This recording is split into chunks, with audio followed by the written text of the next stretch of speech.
हर हर महादेव। मैं आज आपको माघ अमावस्या की कथा सुना रही हूँ।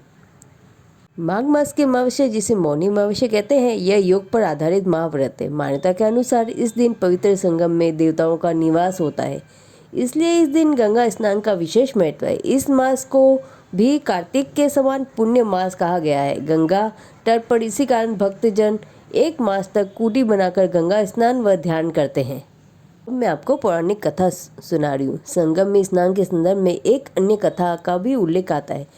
वह एक सागर मंथन की कथा है। कथा के अनुसार जब सागर मंथन में भगवान धन्वंतरी अमृत कलश लेकर प्रकट हुए, उस समय देवताओं और असुरों में अमृत कलश के लिए खींचातानी शुरू हो गई।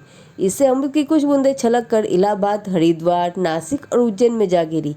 यही कारण है कि यहाँ की नदियों में स्नान करने पर अमृत स्नान का पुण्य प्राप्त होता है। यह तिथि अगर सोमवार के दिन पड़ी हो तो इसका महत्व कई गुना बढ़ जाता है। अगर सोमवार हो और साथ ही महाकुंभ लगा हो तब इसका महत्व अनंत गुण हो जाता है।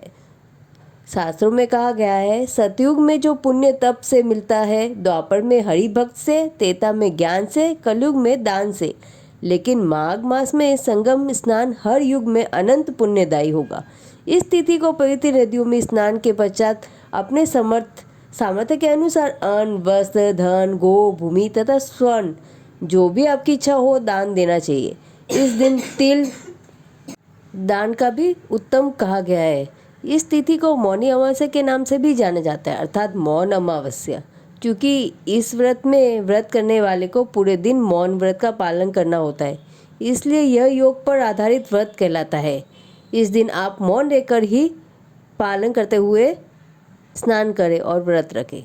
चूँकि इस व्रत में व्रत करने वाले को पूरे दिन मौन का व्रत का पालन करना होता है, इसलिए यह योग पर आधारित व्रत कहलाता है। शास्त्रों में वर्णित है कि होठों में ईश्वर का जाप करने से जितना पुण्य मिलता है, उससे कई गुना अधिक पुण्य मन का फेर कर हरि का नाम लेने से मिलता है। इसी तिथि को संतों की भांति चुप रहे तो उत्तम है। अगर संभव नहीं हो सके तो अपने मुख से कोई भी कटु शब्द ना निकाले। इस तिथि को भगवान विष्णु और शिव जी दोनों की पूजा का विधान है। वास्तव में शिव और विष्णु दोनों एक ही है, जो भक्तों के कल्याण हेतु दो स्वरूप धारण करते हैं। इस बात का उल्लेख स्वयं भगवान ने किया है।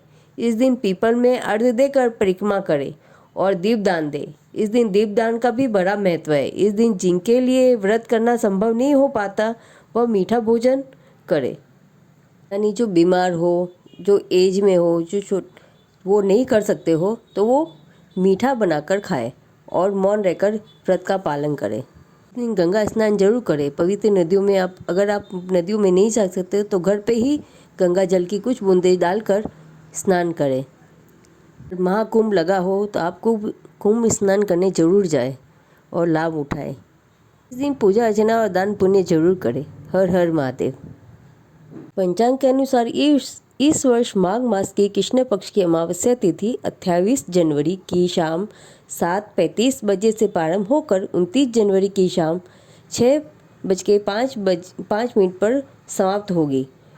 ऐसे में मौनी अमावस्या का पावन पर्व 29 जनवरी को मनाया जाएगा। धार्मिक मान्यता के अनुसार इस दिन गंगा स्नान, दान पुण्य और ध्यान योग का विशेष महत्व है, तो इसी दिन आप जरूर करें। मौनी अमावस्या की एक और कथा है जो मैं आपके बता रही हूँ। मौनी अमावस्या की पौराणिक कथा के अनुसार एक कन्या की अद्भुत यात्रा और उसके वैधव्य दोष के निवारण की प्रेरणादायक कहानी प्रस्तुत करती हूँ। कथा के अनुसार कांचीपुर में एक कन्या जब विवाह योग्य हुई तो उसके पिता ने उसकी कुंडली दिखाने के लिए एक पंडित को बुलाया। पंडित ने कुंडली देखकर उसमें वैधव्य दोष पाया, लेकिन इसके निवारण का उपाय भी सुझाया। पंडित के कहे अनुसार कन्या को सिंघल द्वीप के पास रहने वाले एक धोबी का आशीर्वाद लेना था। कन्या अपने भाई के साथ इस कार्य के लिए निकल पड़ी। यात्रा के दौरान वे एक वृक्ष के नीचे विश्राम कर रहे थे, जहाँ गीत का एक घोंसला था। गीत के बच्चों ने उनकी बातचीत सुनी और पूरी बात अपने माता पिता को बताई।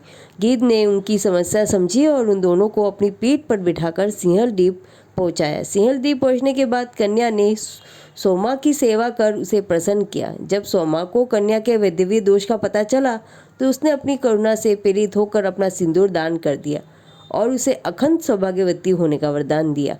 इसी वरदान के प्रभाव से कन्या का विवाह संपन्न हुआ और यह दिन मौनी अमावस्या का था। इस घटना के बाद मौनी अमावस्या को महाव्रत के रूप में मनाने की परंपरा प्रारंभ हुई। यह कथा हमें भक्ति, सेवा और धैर्य की अद्भुत शक्ति का संदेश देती है। मौनी अमावस्या के दिन कथा सुनने और बोलने का भी बहुत ही महत्व है, तो इस दिन आप कथा जरूर सुने और व्रत का पालन करें।